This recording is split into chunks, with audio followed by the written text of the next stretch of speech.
Hey man, give me some of that. Here we are. Here we are, Give me man. some of that. Here we are. What it is? What it is? Get you. Over here, man. Over here. Class, class, class, come to order, please. Class.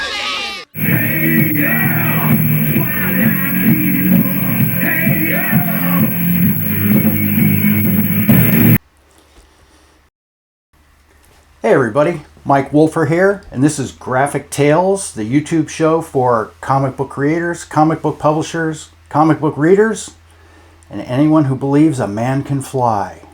This week, comic book artists, I'm coming for you.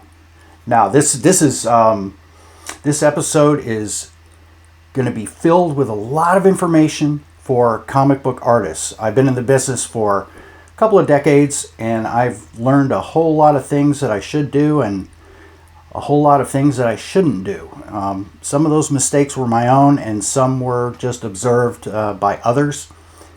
So what I want to do is relay as much information as I can to you, that things that might help you in your artistic endeavors as you delve into the world of comic books. It can be a tough place, and I'm hoping the things that I have to tell you might, help you to improve your art a little bit, and also the business of art, which is really important. You can be a fantastic artist, but if you're not a good co-worker, it's tough to get work. So I have all kinds of advice for you, and so much so that I'm going to have to break this episode up into two parts. So this is going to be part one.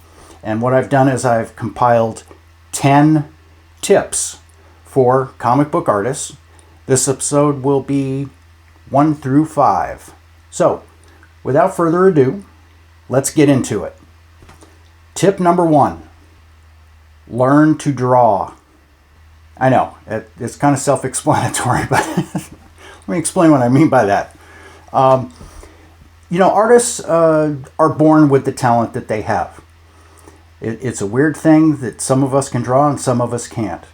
Art can be taught to people who don't have an inherent sense of creativity. But you kind of have to have the initial spark to really make it in comic books. So, what do I mean by learn to draw?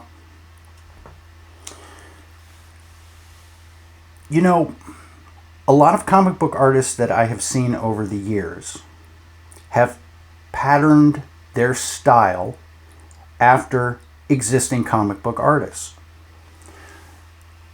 Somebody grows up reading comics, they love comics, and they'll love a particular artist, and they will replicate that artist's style as best they can.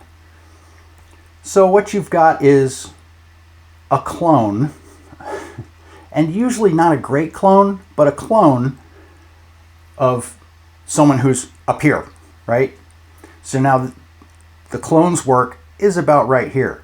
Now the question is, did they do the work to learn how to draw? Meaning, have they learned the basics of drawing? Have they learned the basics of anatomy? Have they learned the basics of storytelling? Or are they simply just replicating the panels and the action and the facial features and all of that of the artist that they admire so much? And I've seen that with mainstream comics, particularly in the 1990s. I stopped collecting comics in the 90s because of the comic book art, because there was a new wave of artists that came in, and it seemed like they were copying the work of someone who was copying someone who came before them.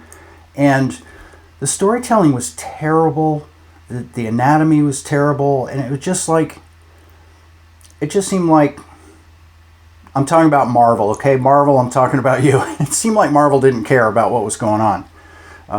People have a flashy style, but it was all form and no substance, or maybe the other way around. When I read a comic book, I want to feel immersed in that world. You know, the best way for me to connect with a character in a comic book story is to feel like that could be me, and that the world they inhabit is real. I don't go in for like the crazy, silly, cartoony stuff with you know, fantastic things that happen that are just absolutely physically impossible. I want to, you know, if someone's walking down the street, I want it to look like a real street. If someone's holding a gun, I want it to look like a real gun and not a bunch of like blocks and shapes that looks like it was made out of Play-Doh, and you know, like, that's not real to me. So of course this is, you know, this is all personal, not opinion, but, you know, personal preference. If you like this and you don't like that, then who am I to say that this is right and that's not, whatever, you know. But learn to draw.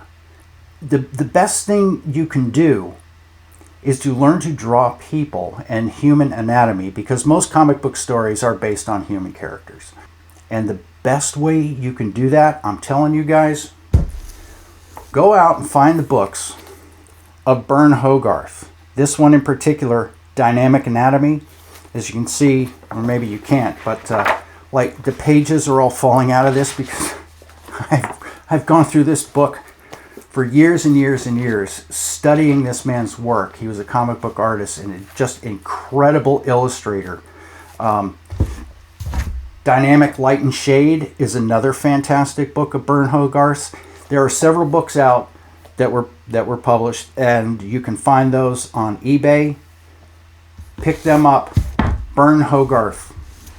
He will show you everything you need to know about foreshortening and you know, light and shadow, and just how the muscles, how this one connects to that one, and what it looks like from all different angles. An incredible resource, Burne Hogarth's Dynamic Anatomy. So learn to draw. Take the time. You know, if you draw something once and it looks terrible, then do it again. That's why they make erasers, you know. And while I'm on that topic, here's a little extra tip for you. As I said, I've been drawing for decades. I still make mistakes. I still make anatomy mistakes.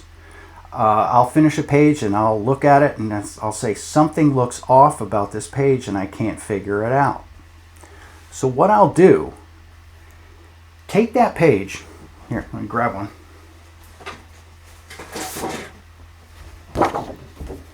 You look at it like this, it looks, you know, you can look at it and say, my work is fantastic and everything on this is perfect. Here's the trick. Turn it around and hold it up to the light so that you can see through it, so that you see your art in reverse. Every single anatomy mistake you have made will just jump out immediately to you. You can also just take the page, scan it, pull it up in Photoshop and flip it vertically, or sorry, horizontally. Wait, yeah, horizontally. Everything you've done wrong will immediately become clear. So what I'll do sometimes is when I hold it up to the light and look through it, and I'll say, oh, I can see through it and I can see this face is wrong. So I'll actually draw on the back side. And correct the way it's supposed to look. You know, like, oh, the eyes aren't level and I couldn't see that this way, but I can see it this way. So I'll draw it on the back the way it's supposed to be, then hold it up to the light again so that I can see through it, and then I'll copy that face that I drew on the back so that I can erase and correct. Of course, this one's inked, but I'm talking about it in the pencil stage. But yeah, when you're at the pencil stage, hold it up to the light or scan it and flip it. You'll see everything that you've done wrong. So there you go. So moving on. Tip number 2. Learn to count. Okay, that might sound silly, but there is a little bit of math involved with comics. One thing at the various comic companies that I've worked for, I've worked in production and editing for comic companies, so I've actually gotten the raw art from artists and had to put those on templates so that they can be sent to the letterer and the colorist. And a lot of times there are issues with the art not fitting properly on the comic page. It's drawn in the wrong dimensions. And that's particularly a problem if the artist has drawn bleeds that are going off the edges of the pages. So on a comic book page, there are 3 dimensions that you need to be aware of. One, this is a template that I've drawn. I'm not sure. Yeah, you can see that. One is the outside line. That is the bleed line. That's where your art needs to go to, so that when it's trimmed at the center line, that's the cut line. That's where the books are going to be trimmed.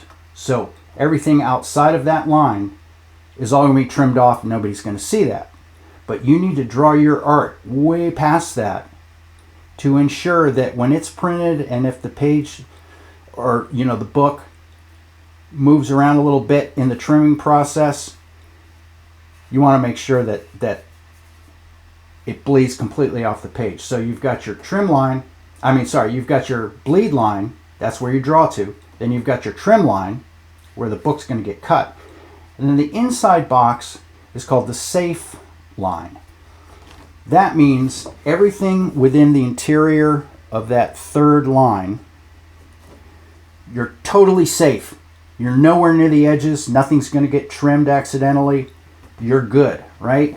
So one of the things that I have seen quite often is artists do a bleed, but they don't draw far enough past that trim line. And therefore, when the comic is printed, sometimes you'll see the art goes up to the top, and then there's a strip of white or around the edge. That's because the artist didn't draw far enough off, and when it was trimmed, the art wasn't going past that, right? So, learn to count. That means that you need to understand how to size your pages. The first thing you need to do when you get an assignment to draw a comic book, you ask the publisher, give me your printing template. Every printer, most comics are trimmed down to a generic size. But sometimes they vary by 1/8 of an inch or 1/4 of an inch here or there, or they're, a little bit differently shaped than other comic books. You've got to get the page template from the publisher so that you can draw your page in the proper dimensions, so that your bleeds will be right and that everything in your safe zone is going to be okay. Upsizing your paper, though, from those dimensions, that's a whole different thing. The publisher might say, the dimensions you need to draw are 10 1/4 by 15 1/8. And you don't like drawing at that size. You want to draw at 12 inches by whatever, right? So how do you, if you increase the width to the size you want, how do you know how far the length needs to be? That's where this thing comes in handy. This is called a proportion scale. I've had this thing for, I don't even know how many years, like 40 years. This thing is incredible. You can find these on eBay for under $10. And it's a nifty little device. And what you do is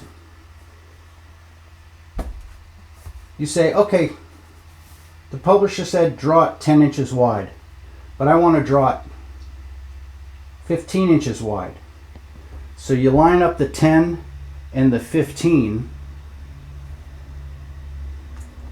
and that's going to tell you that you need to increase your size by, what is that, 145%, something like that. Okay, so you're going from 10 to 15. That's great. But what if the publisher's dimension for the length is let's say 17? What does that equal? You hold it exactly where it was on 145%. 17 comes out to just under 25 inches. See that? You know? So these things are incredible. Easy way to do this also too, if you don't want to buy a proportion scale. Just open a file in Photoshop, create a new file, and make your dimensions, the width and the length of the thing, the publisher's required dimensions, right? 10 by 15. Then change the size of it, and you can change the width to 12, and it'll automatically adjust the length, so you can do it that way too. That's the easy way to do it. But super, super important, you've got to draw your pages in the right dimensions to ensure that your blades are going to work properly. Next up, tip number 3, look at things. That's right, look at things. Look at everything and memorize everything that you see, because one day you're going to have to draw that thing. I remember when I was walking through New York City one time, I really like to rule everything when I'm inking. I like to use a straight edge to make sure that all of my lines are absolutely perfectly straight.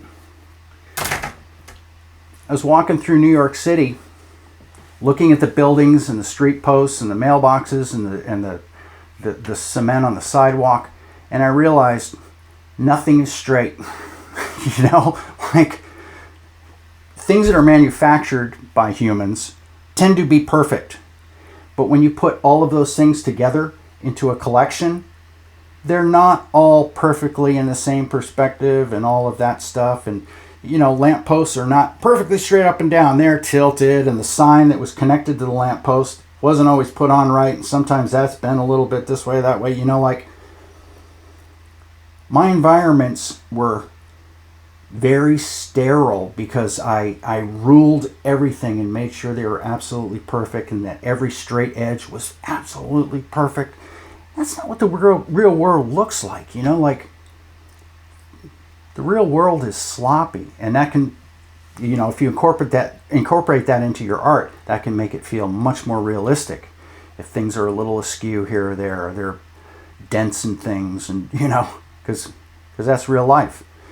Find reference, right? You should reference everything.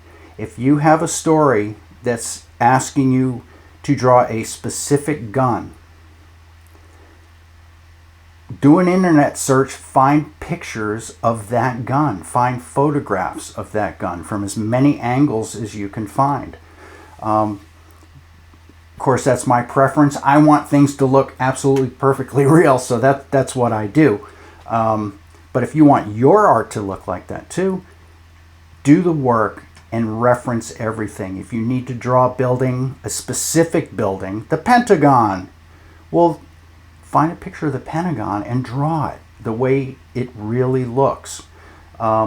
Everything, like every single thing that you draw in your environment, in every panel, you should find reference for that to at least, you know, at least get close enough as you can to it. It also depends on your art style, though. I mean, some people like Frank Miller, for example. Frank Miller, at the height of his popularity back in the days of Daredevil and Ronin, his style was that blocky black and white chiaroscuro thing, and he didn't draw every single detail of everything. He gave you an impression of what it was, and that was good enough, but that was his style. There are other artists like George Perez, for example. He would draw every single thing, every detail on every single thing in every one of his panels. It's a different kind of drawing. But look around, look at things, look at animals, look at people, look at the gestures, and look at facial expressions. Always be looking at everything around you and incorporate that into your work. Tip number 4, the golden triangle. This is a layout thing that is mostly if you're doing pinups or covers. The best way for me to show you is to show you, okay? So I'm going to give you a couple of examples here, what the golden triangle is. So this first one is the artwork by Darren Bader, the painting for The Land at Time Forgot Fortress Primeval, my new novel that is shipping from Edgar Rice Burroughs shortly. So as you can see, the elements on that cover kind of form a triangle. You see that? That keeps the eye moving around and around and around. You look left to right, down, back up again, left to, you know. It's just a subtle little thing, but if you incorporate that into your work, it can give it an added impact. These other examples are examples of my own work, different pinups that I've done. And you'll see in each one of those, they have that triangle effect. You're not going to see it when you're looking at the piece, but subconsciously your brain is going to follow that triangle around the page. And we call that the golden triangle. So tip number 5, the last tip for this week. This is similar to the golden triangle, and this is called follow the flow. Comic book pages tell a story. All of the panels tell a story from one panel to the next. However, some comic book pages, when you look at the whole page, like you see them in auctions, you know, like Neil Adams' work and, you know, a lot of other classic comic book artists, you look at the whole page and you just go, this whole thing is incredible. And it's not the individual panels themselves, it's the page. There's a reason for that. Let me show you what I'm talking about. Let's take a look at a typical comic book page. A page is composed of several panels, all of which have their own design and interior layout of elements. But the entire page itself can be viewed as a single piece of art as well. When viewed as a whole, the panels should lead the eye from one to the next. At the top left of this page is a skull character who's looking down and to the right. He's showing us which way to look next. If he was looking left, we would look off the page instead of toward the next panel, and we don't want that. For design purposes, this page has a long panel down the left side of the page. Before our eyes look elsewhere, we'll probably look down the length of that panel to see what's at the bottom.